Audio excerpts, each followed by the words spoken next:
Vamos lá, meu povo, boa noite. Depois vocês fofocam as fofolhas da metrópole, fofocas da metrópole. Achei que era de lá.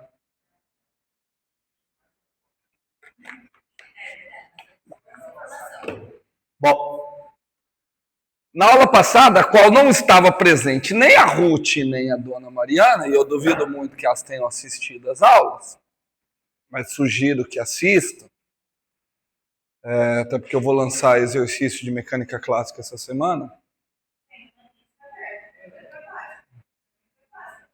Não, de eletromag.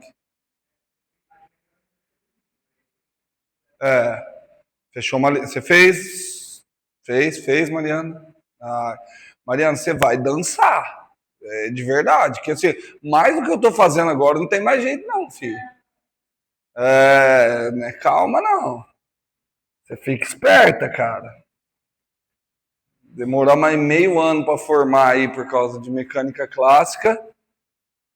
Bom, mas na aula passada, eu tratei das forças de campo. Né? A gente trabalhou forças de campo, em particular a força gravitacional.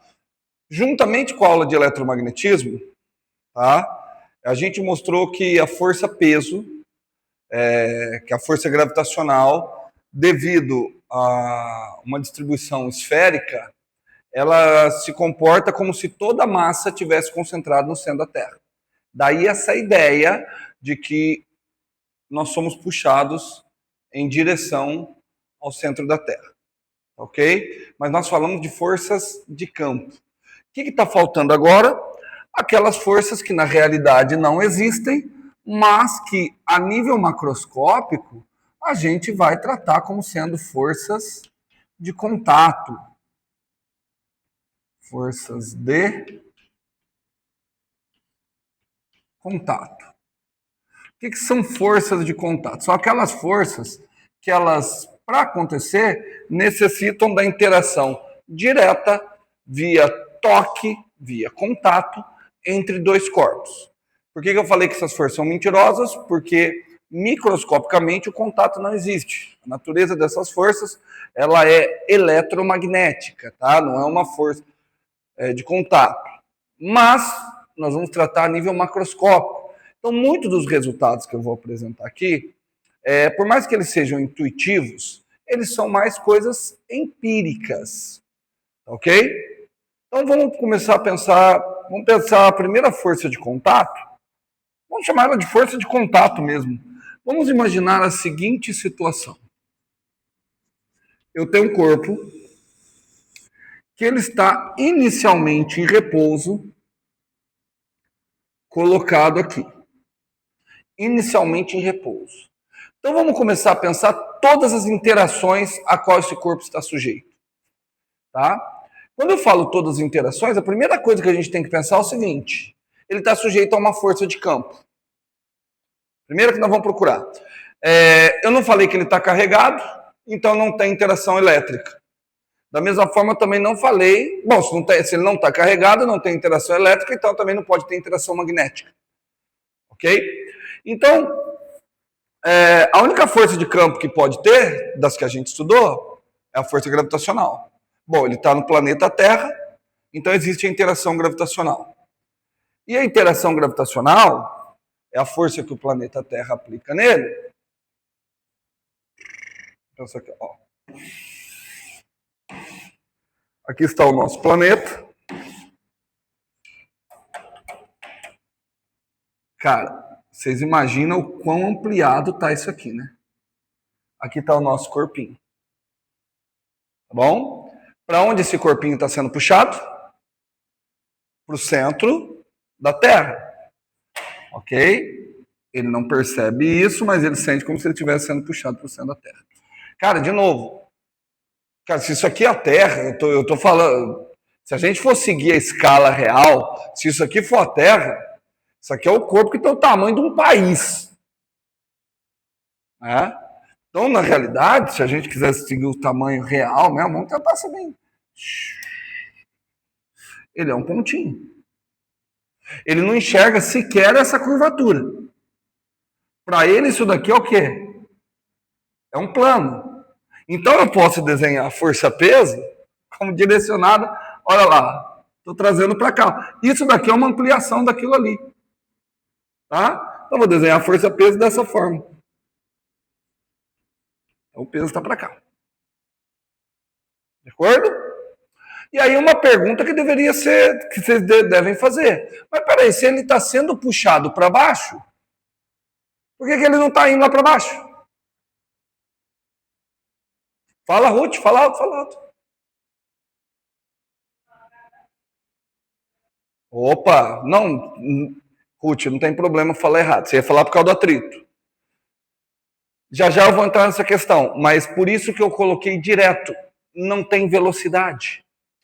O atrito é uma força que ela vai existir quando houver pelo menos uma tendência a um movimento relativo entre as duas coisas. Isso não existe aqui. Tá bom? Já já a gente vai discutir isso. Por que ele não está indo para baixo? Porque tem o chão. O mais óbvio é porque tem o chão. A única coisa que o chão pode estar fazendo é aplicando uma força para cima. Tá? Você já está usando o nome da força, mas eu estou evitando esse nome que você está usando aí. O chão aplica uma força para cima. Como eu estou falando que o corpo está em repouso, obviamente que essa força ela tem que ter mesmo módulo, mesma direção e sentido oposto ao da força-peso. Vou chamar essa força de força de contato. Certo? Força de contato entre quem e quem? Então aquela força ali é fruto da interação bloco-chão. Tudo bem? Uma interação de contato. Agora nós vamos imaginar uma outra situação. Tá? Nós vamos imaginar a seguinte situação. Igualzinha a essa. Igualzinha a essa. Só que aqui. Igualzinha no seguinte sentido. Eu tenho um corpo. E aí o que a Ruth, que ele está ali, ele está em repouso. Ou seja, a velocidade é nula. Vamos ver todas as forças que estão atuando sobre ele. Primeira força que está atuando sobre ele, peso. Peso puxando ele para onde? Para o centro da Terra. Só que ele não vai perceber que é centro da Terra. Ele vai enxergar como se fosse para baixo. Não preciso desenhar a Terra ali de novo para convencer vocês que ele está assim, né? Porque assim, não, eu até posso poder dizer, eu colocaria o plano aqui, ele está aqui, a força vem para o centro da Terra. Então ela tende a fazer ser perpendicular a isso aqui. Só que ele está parado. Agora eu quero ver. Ele ainda está parado. Por culpa de quem que ele está parado? Por culpa de quem que ele está parado? Vocês me responderam. Você está tentando adivinhar uma força, mas qual é a única... Com quem que ele está interagindo que pode estar mantendo ele parado? O próprio plano inclinado ali, né? Para onde que o plano inclinado tem que estar empurrando ele? Ele não está parado? Então, para onde que o plano inclinado tem que estar puxando ele? Vocês estão complicando uma resposta que é simples, só que é de se esperar que vocês vão complicar, porque vocês já estão... aquilo que vocês estudam, provavelmente, em didática, vocês já estão com conceitos prévios. Problema, esses conceitos prévios que vocês têm, eles estão enraizados, só que mal fundamentados. Então vocês estão na dúvida. Quer ver? Vou fazer a mesma pergunta de uma maneira diferente. Esquece o que está na luz. Tem um corpo que está parado. Eu sei que alguém está puxando ele para baixo. Então, se ele continua parado, qual que é a conclusão mais óbvia? Tem alguém puxando ele para onde? Para cima. Certo? Se eu sei que tem um corpo parado e eu sei que alguém está puxando ele para baixo, se ele está parado, obviamente ele também está sendo puxado para cima. Volta ali. Ele está parado. Para onde é a força que o plano está aplicando nele? Só pode ser para cima. Só pode ser para cima. E aqui agora você está ficando doido da vida. Porque você, inclusive talvez até já deu aula e explicou, e eu vou mostrar que você explicou errado, se você já deu aula, que naquela situação aparecem duas forças. A força normal e a força de atrito. Certo? Vamos começar a problematizar isso? O que é força? Força é fruto da interação entre dois corpos. Quais os dois corpos que estão interagindo? O chão e o bloco. Então, quantas forças devem aparecer? Uma. Em cada corpo. Então, o bloco tem que receber uma força só. Porque ele só está interagindo com o plano. Como é que eu justificaria a aparição de duas? É porque vocês não entenderam a natureza dessa força de contato. Essa força de contato, na realidade, ela tem duas componentes. O que a gente faz é decompor a força de contato. A força de contato, ela tem uma componente de compressão. Essa componente de compressão é aquela componente que indica o quanto um corpo está apertando o outro. Tá? Essa componente de compressão, ela é perpendicular à superfície de contato. Então, olha lá como é que geometria analítica faz bem. Então, olha só, eu decomponho o corpo, eu decomponho a força nessa componente, que está indicando quão apertado está. Certo? A componente de compressão, ela indica o quanto o corpo está apertando no outro. Tá? Ela é perpendicular à superfície de contato.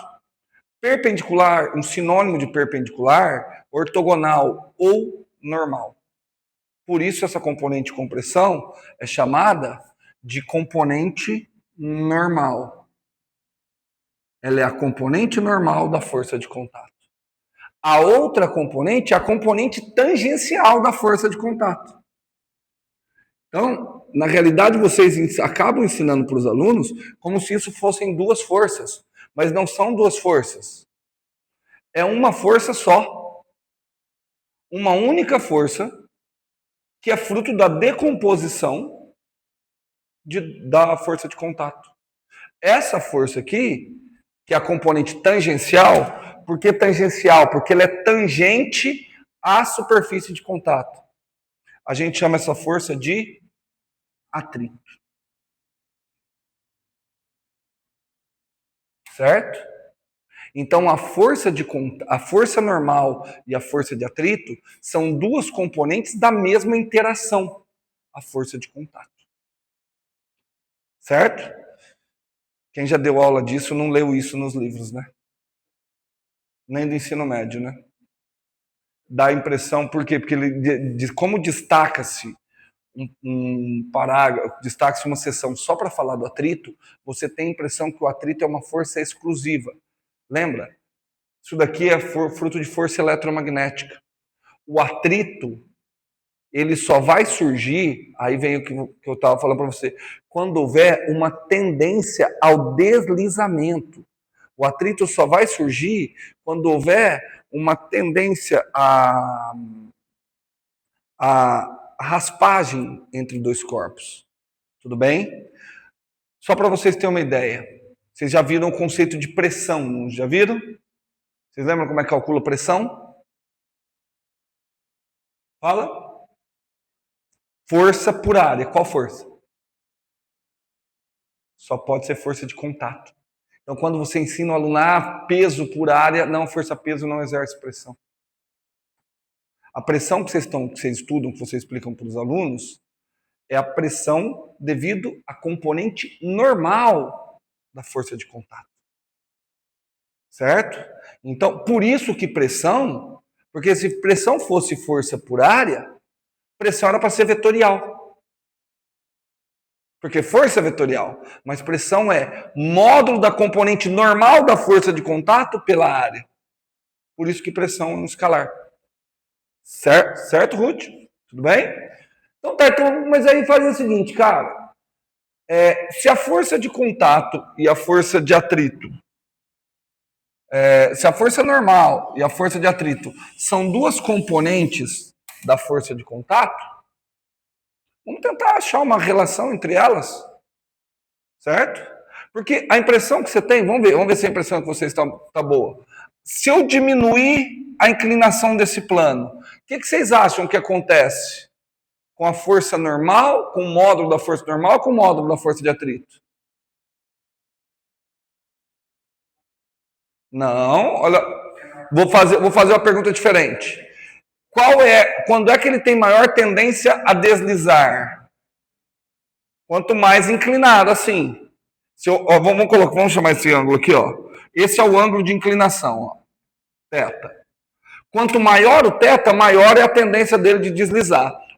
A força-peso é a mesma. Tudo bem? Se quanto maior o teta, maior a tendência dele de deslizar, a única coisa que está sobrando é que está diminuindo o atrito. Mas a força de contato tem que ser a mesma. Então, o que deve estar acontecendo?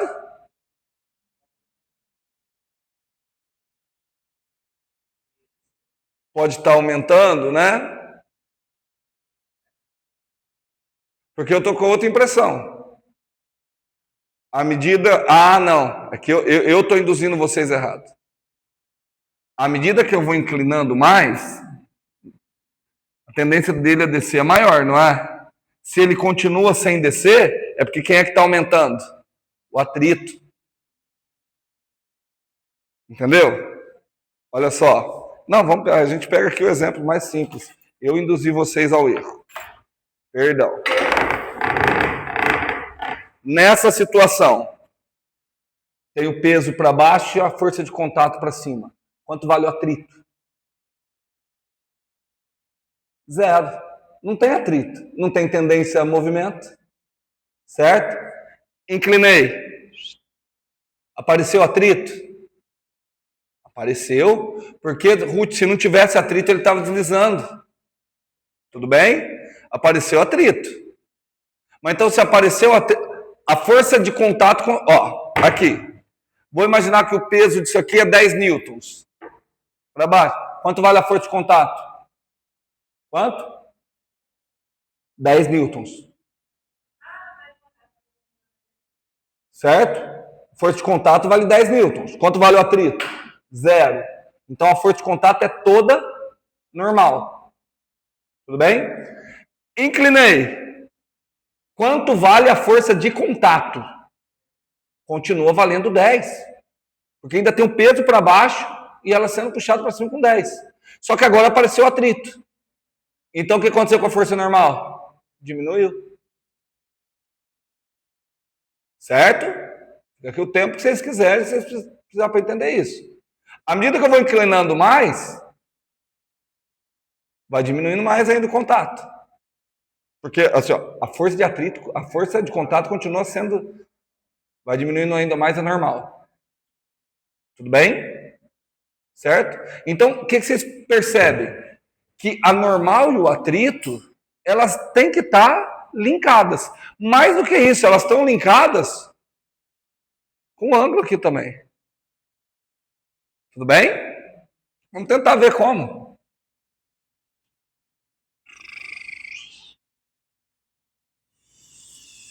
Ó. Isso. Eu estou analisando sempre a situação em equilíbrio. Já a gente vai discutir o que acontece, tá bom? Não vou desenhar o peso, tá? Porque eu não quero sobrecarregar. Não, vou sim. Vou sim. Achei que eu ia causar um prejuízo no desenho, não vou não. Ó, tem bastante cor. Tá aqui o peso. Vamos desenhar a força de contato. Cá está a força de contato.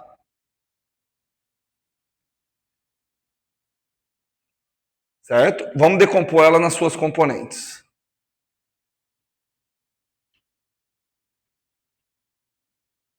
Cá está o meu amigo atritão.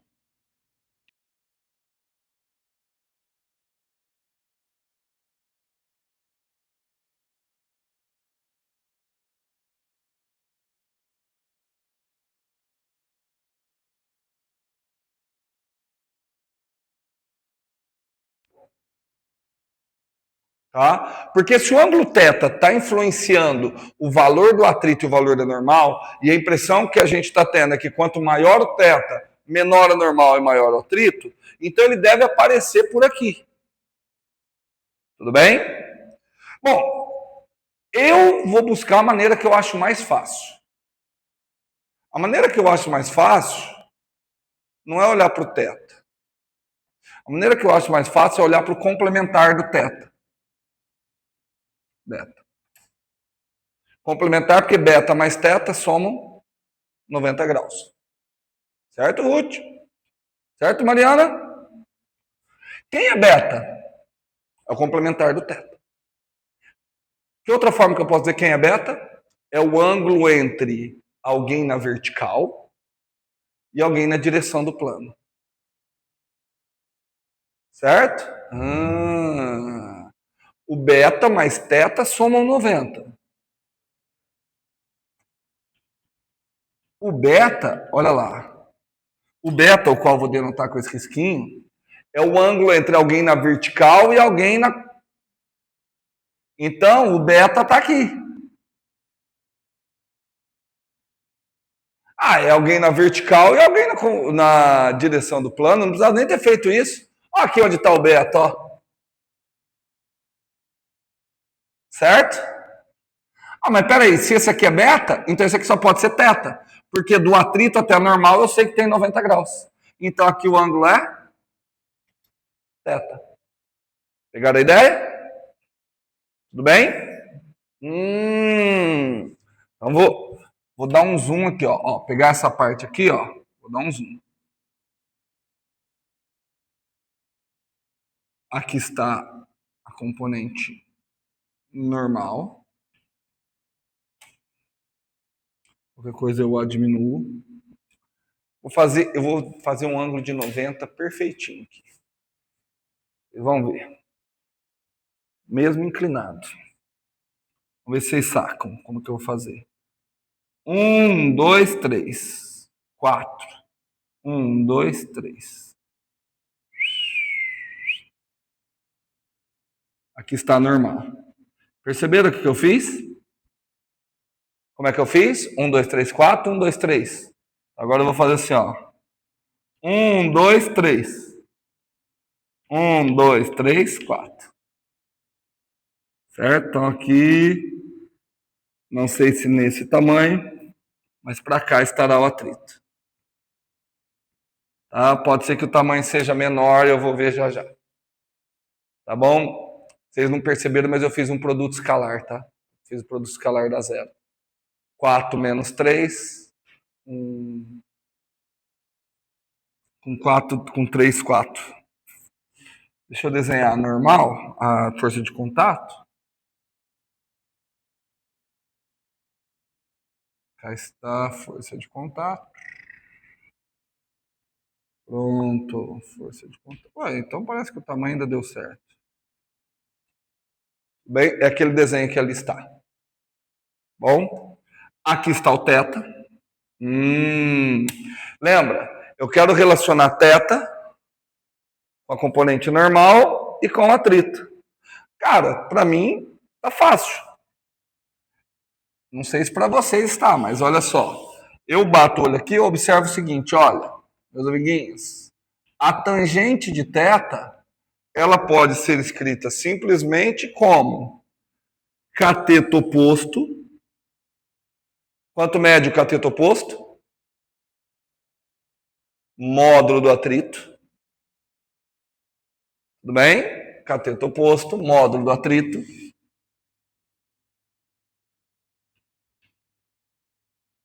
Dividido pela normal. Pelo módulo da normal, né? Vamos falar certinho. Dividido pelo módulo da normal. Cara, olha que legal. Portanto, a gente já tem uma forma para calcular o módulo.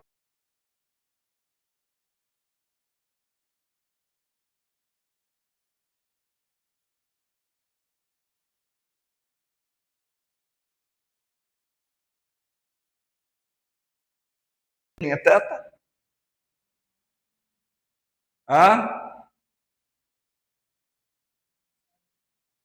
Não, gente, me descreve quem é teta.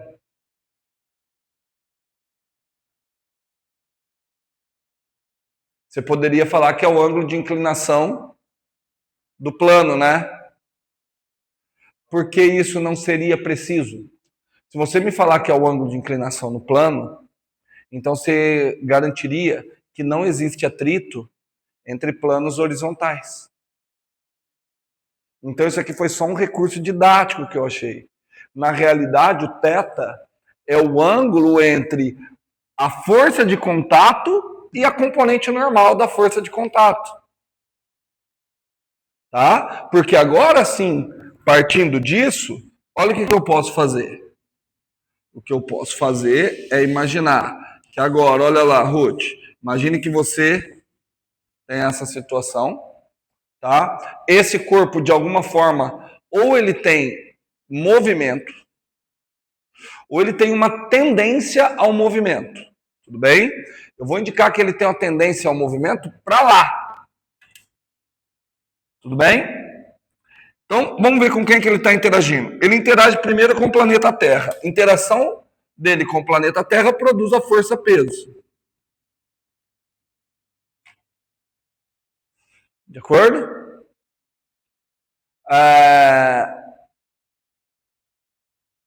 Ele tem uma tendência de movimento para lá. Tá? Vamos colocar uma tendência porque eu não sei se ele está se movimentando. Então, alguém está interagindo com ele e está empurrando ele para frente. Uma força F. Só que ele está em repouso ou com velocidade constante. Já a gente discute. Por quê? Se ele está em repouso ou se ele está com velocidade constante, significa que a força resultante sobre ele vale 0.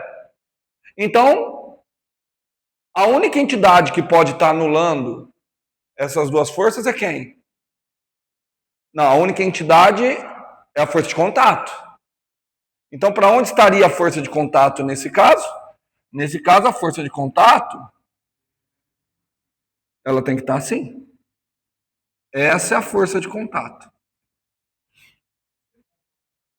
Certo? Aí eu vou decompor. Eu estou imaginando ele em equilíbrio. Tá? Quando eu decomponho, o que é que eu vou ter? Eu vou ter a componente normal da força de contato e eu vou ter a componente de atrito. Mas elas são componentes da mesma força. E uma interfere na outra e já já vocês vão ver por que uma interfere na outra. E aí, se eu quiser saber a componente normal, e aí vem a parte que é um pouquinho... Eu estou mostrando ela teoricamente show, mas na prática ela é praticamente impossível, porque a componente de atrito é a tangente do ângulo entre a normal e a força de contato. Aqui, ó. Certo? Tudo bem? Perceberam que a única descrição que eu fiz foi matemática? Vamos tentar dar uma interpretação física para essas equações que aqui estão? Para essa equação? Gente, o curso é mecânica clássica, mas isso aqui é física 1. Eu estou trabalhando com vocês aqui agora, deveria ter sido aprofundado lá em física 1. Tá? Mas, vamos pensar. Vamos pensar praticamente. Bom, o que vocês acham que influencia no atrito? Ruth, você é pobre? Você é pobre, Mariana? Bom, eu também. Tá? Pobre é brabo.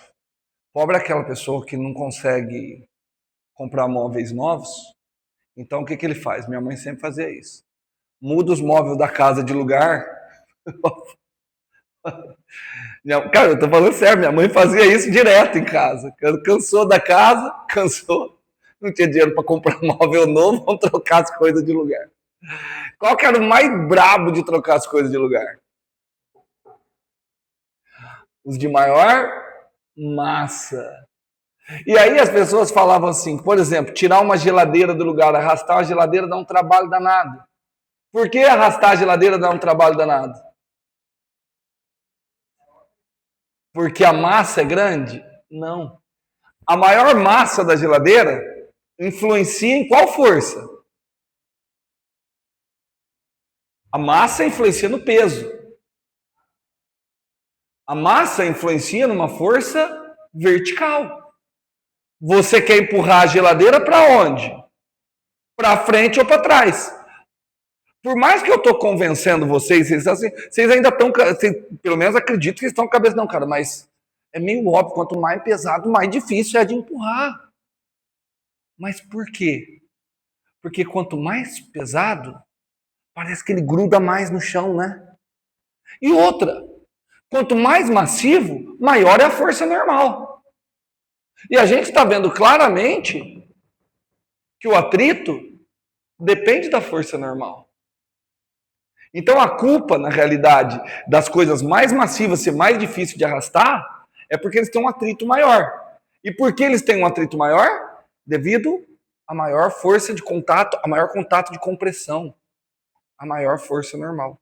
Como é que você minimiza esse problema do atrito? Na prática, você precisa arrastar uma geladeira e não consegue, porque o atrito está muito grande. Como que você minimiza? Inclinando, só que você não consegue inclinar o chão. Hã? Você inclina a geladeira. Ah, era essa que eu queria. Eu coloco um pano embaixo.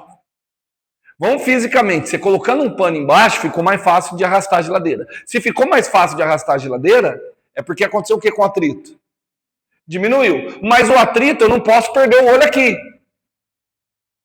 O atrito depende do quê? Da normal e da tangente de teto. Então, quando você põe o pano embaixo, você mudou a normal?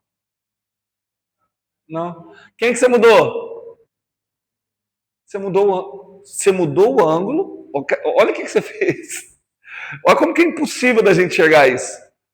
Quando você põe o pano embaixo, essa força que estava aqui, ela faz isso aqui.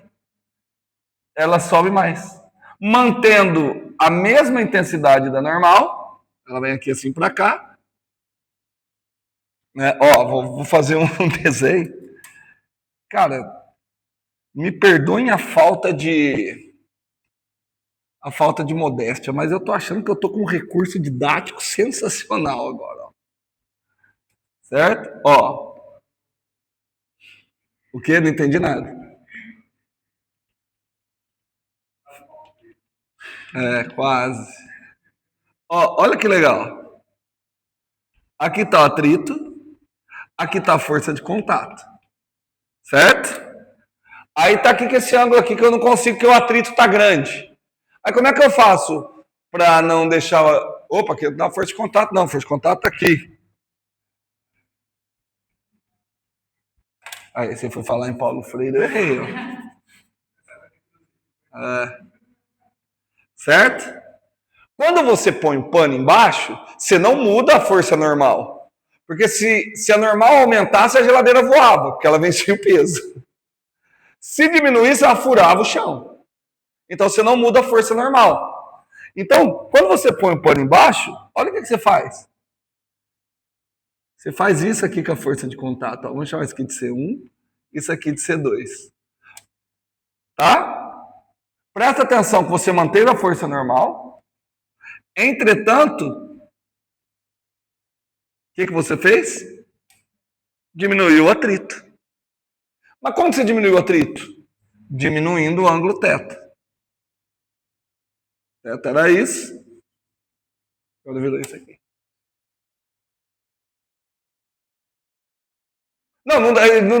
Agora eu entendi porque as coisas... Não, você não tem como a gente visualizar isso no dia a dia. Quando você inclinar sem o... Como assim? Você consegue, porque a hora que você inclina, você está diminuindo a normal. Porque você pode ver que quando você inclina, você também está tendo que fazer uma força para vencer parte do peso dela.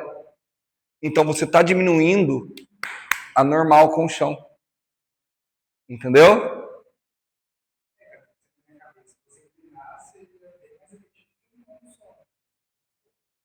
Sim. Tudo bem? Não, tem outra forma também. Que outras coisas que você faz para minimizar o atrito entre duas superfícies? Passa cera, sabão. O que essas coisas fazem? Diminuem o ângulo θ. Cara, você imagina que propaganda legal? Passe a cera que diminui o ângulo θ entre a intensidade, entre a força de contato e a normal. Vai ter um θ perto de 10 graus, ou um θ perto de 10 graus. A gente não fala, né? Você não fala em termos do ângulo. Você fala em termos de um negócio que chama do quê? Coeficiente de atrito. Certo? E o coeficiente de atrito é nada mais, nada menos que o quê? A tangente de θ. Certo? E aí a gente cria um modelo pictórico para interpretar o significado daquele ângulo θ. A gente entende, o modelo pictórico que a gente cria é o seguinte, que aqui nessa superfície, você vai ter ranhuras. Você fala, o chão é imperfeito. Certo? Olha como que o modelinho é legal. Certo? O chão é imperfeito. Então, a hora que você tenta iniciar o movimento, essas ranhuras se encaixam. Se você passar uma cera, o que você faz? Você cobre as ranhuras. Mas tá vendo que é um modelo pictórico? E aí você atribui o coeficiente de atrito, já estou até dando nome, essa tangente de θ é o que a gente chama de coeficiente de atrito. Você passa a atribuir o coeficiente de atrito a uma propriedade da interação entre os dois materiais. Por que eu estou falando que esse modelo é pictórico? Por que eu estou falando que esse modelo não é? Porque, novamente, isso daqui é interação eletromagnética.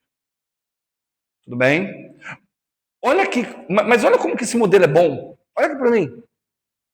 Se eu colocar um corpo de maior massa, o que acontece? Encaixa mais. Porque quanto maior a massa, maior a normal. Então você aumentou, você potencializou a interação entre esses dois corpos. Entendido até aí? Certo? Tranquilo até aí? Tranquilo e legal? Certo? Então, estamos aí. Então vamos encerrar a aula de hoje. Hoje vai ser rapidinho, só com mais um problema. Ô, Ruth, você falou com muita... A hora que eu perguntei é pobre, você falou assim com muita certeza, assim. E a hora que eu falei de mudar os móveis da casa de lugar, parece que você se viu mudando os móveis. Cara, quando eu era pequeno, cara, quantas vezes a minha mãe fazia isso? Nossa, cara, era direto.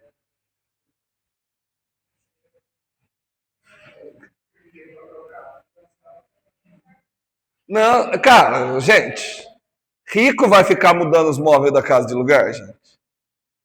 Não vai. Ele vai comprar móvel novo. É. E vai comprar móvel novo.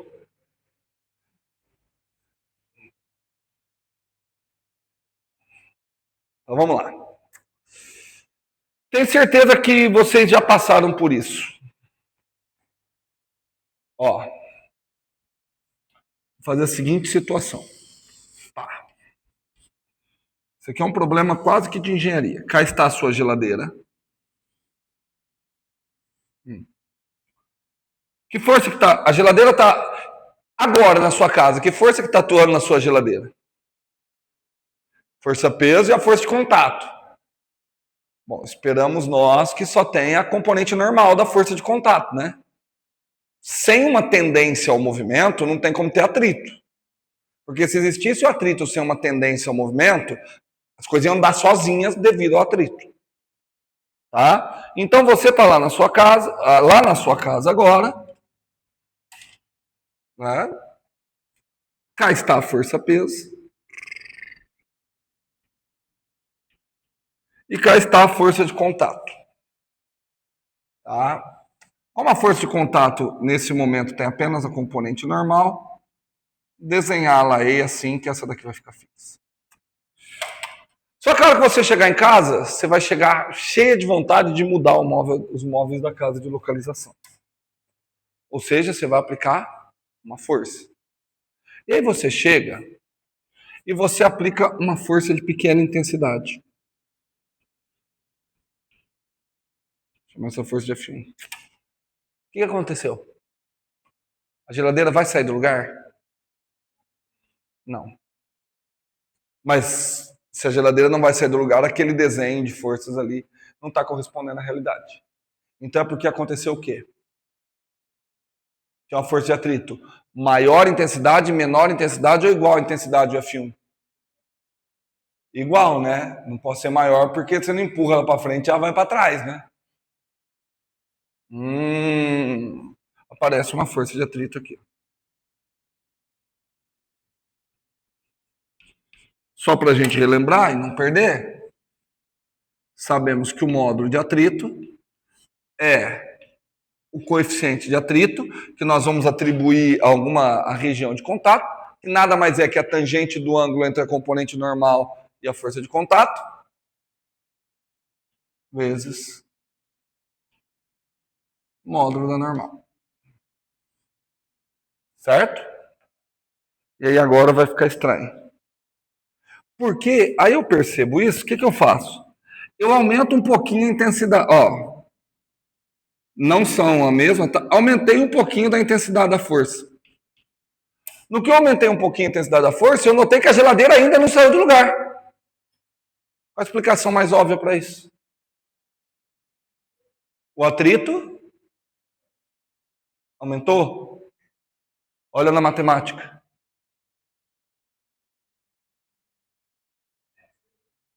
Tem como o atrito ter aumentado? Na matemática, não. A normal é a mesma.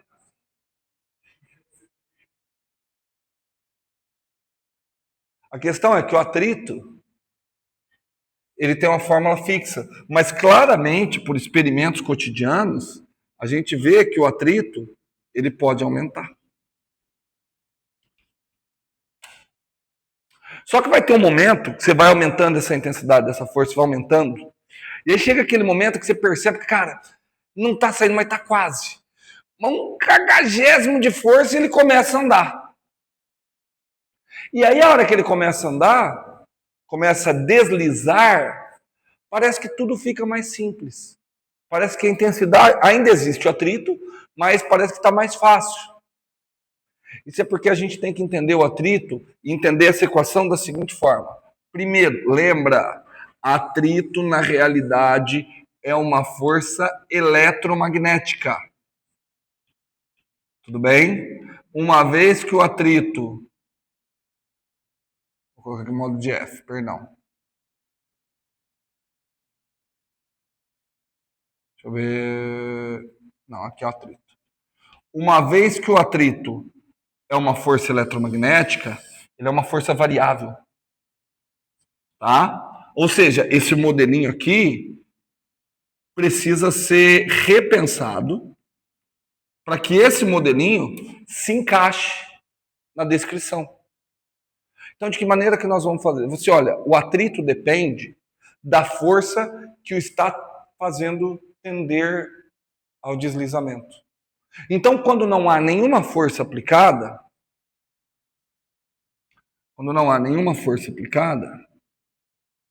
isso aqui é zero. Bem, à medida que eu vou aumentando a intensidade da força, o atrito também vai aumentando a sua intensidade. Não é nem na mesma proporção, de maneira igual. Quando a força é 10, o atrito é 10. Quando a força é 20, o atrito é 20. Quando a força é 30, o atrito é 30. Até ele chegar nessa posição aqui, que a gente diz que o corpo está na iminência do movimento. Eu não sei se eu estou escrevendo na ortografia certa. Acho que tem um S aqui. Não lembro mesmo. Ele está na iminência do movimento. Quando ele está na iminência do movimento, o que significa isso? Que a força de atrito atingiu seu valor máximo. Acima, aquele ali é o máximo. Ali não há deslizamento, tá? Na iminência do movimento, eu vou falar que esse atrito aqui é o atrito máximo. E o atrito máximo, eu vou calculá-lo dessa forma. Se o atrito é máximo, é o maior ângulo que a força normal pode fazer com a força de contato. E aí, a esse valor, eu vou atribuir o coeficiente de atrito estático. Tudo bem? Ah, mas e se eu continuar? Opa, aqui não é normal não, viu? Não, tá errado. Aqui é a força F, desculpa. Entretanto, se eu continuar aumentando a força, pô, eu cheguei no máximo. Então agora o que acontece com o atrito? Ele diminui, só que agora ele passa a ser constante. Ah, agora aquela equação ali encaixou perfeitamente. Nesse ponto, eu vou chamar isso aqui de atrito de deslizamento, também chamado de atrito cinético. E aí a força de atrito passa a ser calculada como coeficiente de atrito cinético vezes a normal. Tudo bem? Confusão que pode acontecer. Achar que o atrito estático, pelo nome, significa que os corpos estão parados. E que o atrito cinético é quando tem movimento. Não. O atrito é quando tem deslizamento ou tendência ao deslizamento. O atrito, ele é sempre contrário à tendência ao deslizamento. Ele não é contrário ao movimento. Ele é contrário à tendência ao deslizamento. Por exemplo, olha só. Se eu estou andando aqui, olha, eu estou andando. Qual é a força que está me empurrando para frente? Eu estou interagindo apenas com a terra e com o chão. Então tem uma força de contato. Componente normal, componente de atrito. A força que está me empurrando para frente é quem? É o atrito. Qual atrito? Estático ou atrito de deslizamento? Atrito estático. Não estou deslizando. E outra coisa, Mariana. O atrito de deslizamento é constante. Eu consigo andar mais rápido? Se eu consigo andar mais rápido é porque eu consigo aumentar o atrito. Se eu consigo aumentar o atrito, que atrito que eu estou falando? O atrito estático. E olha só, a hora que eu vou andar, presta atenção, a hora que eu vou andar, meu pé, qual que seria a tendência de deslizamento do meu pé? Para trás. Para onde aparece o atrito? Para frente. O atrito é contrário à tendência do deslizamento. Certo? Então, falamos da força de atrito. Deixa eu ver. 10 horas. Dá tempo de falar de mais uma aqui.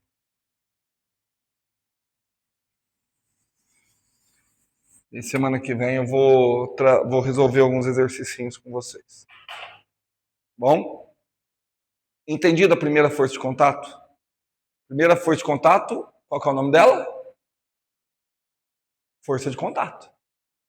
Que tem duas componentes. Quais são as componentes da força de contato? Componente normal e componente de atrito.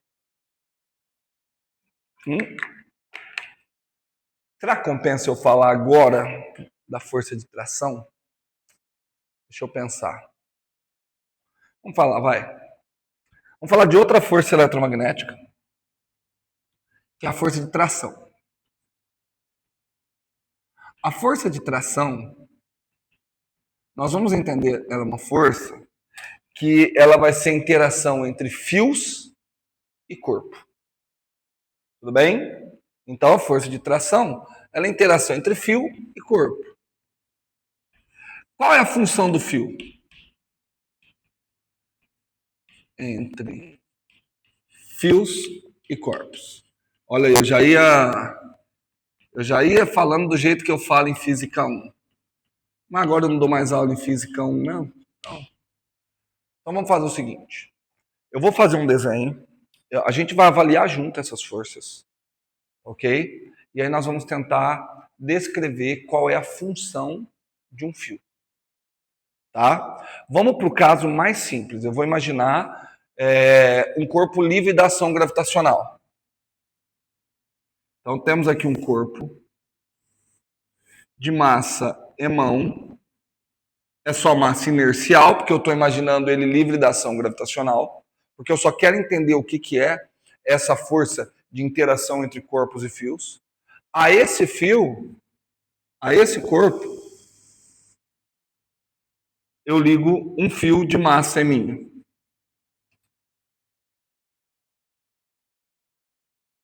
Tudo bem?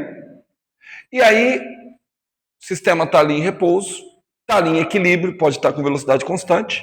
Eu chego e eu aplico uma força F nesse fio. Qual é a tendência? O que deve acontecer com esse sistema como um todo? Vocês falam a tendência aí para frente, vocês ainda estão no nível, ainda estão muito no nível cotidiano. Assim, vou pensar da seguinte forma: é o que qualquer pessoa, não precisa estar na faculdade de física, responderia. Não. Se tem aplicação de uma força, o que eu espero do sistema? Ele vai acelerar. Força causa aceleração. Tudo bem? Certo? Então, peraí, então eu vou fazer o seguinte: eu vou tentar fazer um desenho, eu vou fazer análise desses corpos, eles estão juntos. Só que eu vou tentar fazer análise separado, ó. 1, 2, 3. Vou fazer análise separada. Vamos lá, ó. O que acontece com o fio? O fio recebeu essa força aqui para frente. Fruto da interação entre eu e o fio.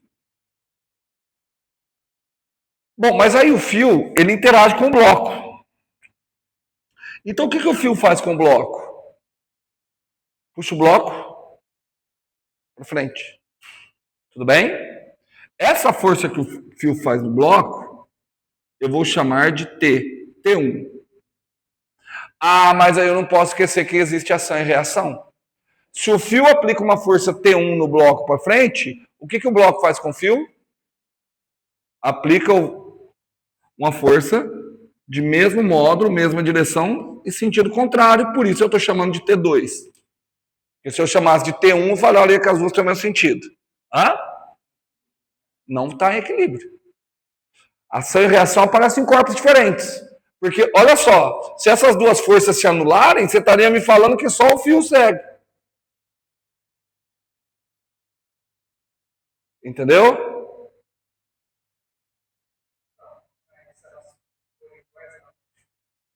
Se anular? Tá.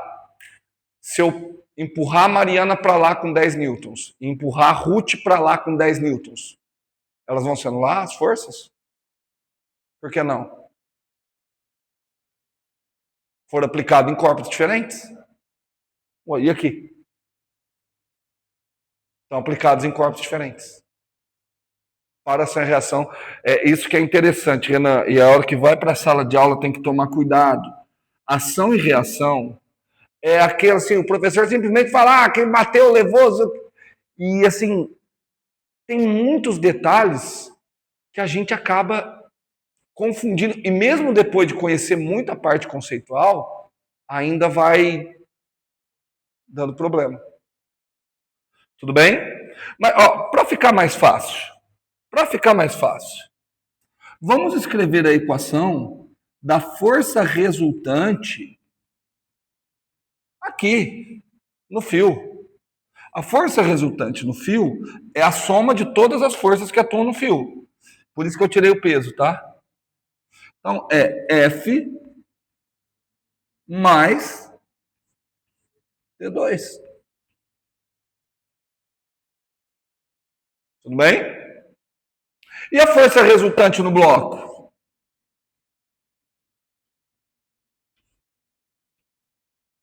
Quem é a força resultante do bloco? A soma de todas as forças que atuam no bloco. Só ficou T1. Vetorialmente, tudo certo.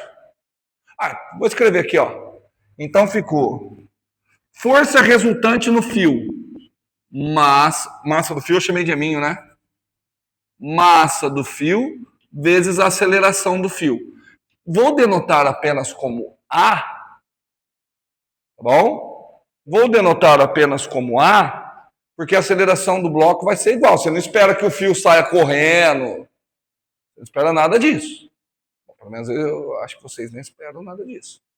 Tá bom? Então, massa vezes a aceleração do fio é igual a F mais T2. Só que T2 é o oposto de T1. Então, eu posso escrever menos T1. Certo? Por outro lado, a força resultante no bloco, massa vezes a aceleração do bloco, é exclusivamente quem? É exclusivamente T1.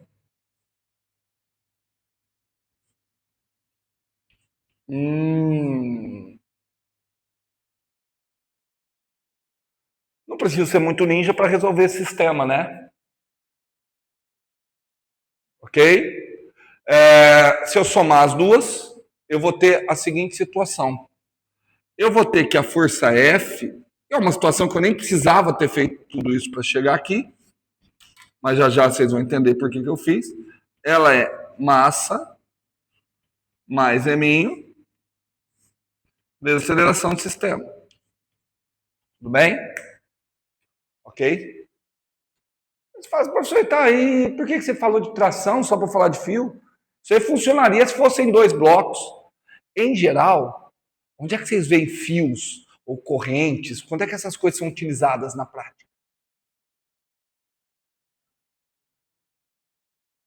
Mas não só 2 pontos.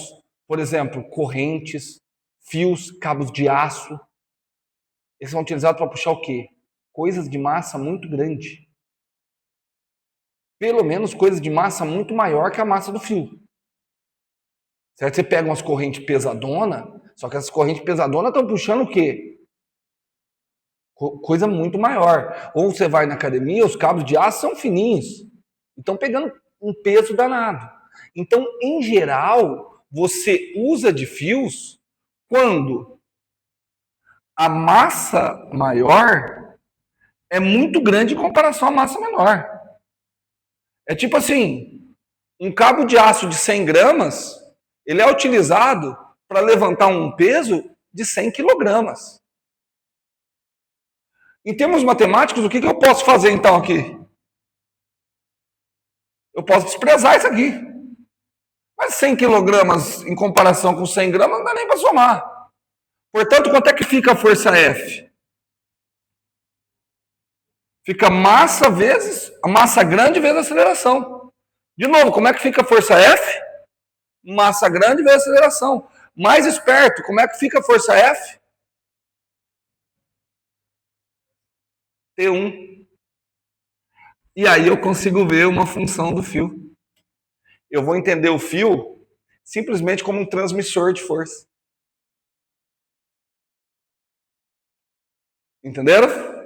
Então a função de um fio, ele é simplesmente transmitir a força de uma ponta a outra. É óbvio que essa transmissão, ele vai transmitir na totalidade, quanto menor for a massa do fio. Certo?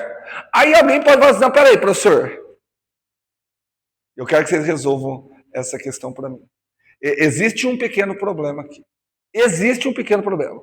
Todo mundo entendeu que, sob essas considerações, eu vou dizer que F é igual a T1, eu posso fazer essa aproximação, e é muito boa. Cara, 100 quilos contra 100 gramas, né? Então, F é igual a T1. Então, eu vou entender simplesmente que eu apliquei a força aqui, e essa força foi transmitida até aqui. Ok? Então, ao invés de escrever T1 aqui, o que eu escreveria aqui? Eu escreveria o próprio F. Ah, mas se eu escrever F aqui, o que eu deveria escolher aqui? Menos F.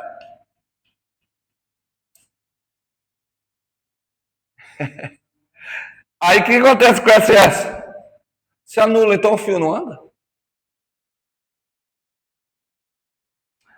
Está aprovado em mecânica clássica, não precisa mais vir aqui nas quintas-feiras passando sono, nem com dor no pé. Quem resolver esse problema para mim? essa inconsistência teórica que eu estou criando.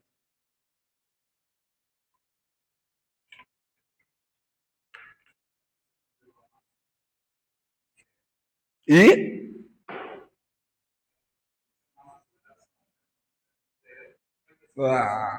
puta, vou ter que anular. É isso mesmo. É isso mesmo. Não. É isso mesmo. Porque assim, eu preciso garantir que o fio acelere. O fio está acelerando. Mas o que mudou? Eu não considerei a massa como sendo zero. Então é um fio com aceleração, porém massa zero. A força resultante é zero, não tem problema nenhum. Certo? Entenderam? Então, a gente vai entender os fios exclusivamente como sendo o quê? Transmissor de força. Viu que coisa bonitinha? Então, cara, vocês não têm ideia da quantidade de exercício que nós temos para trabalhar de mecânica clássica agora.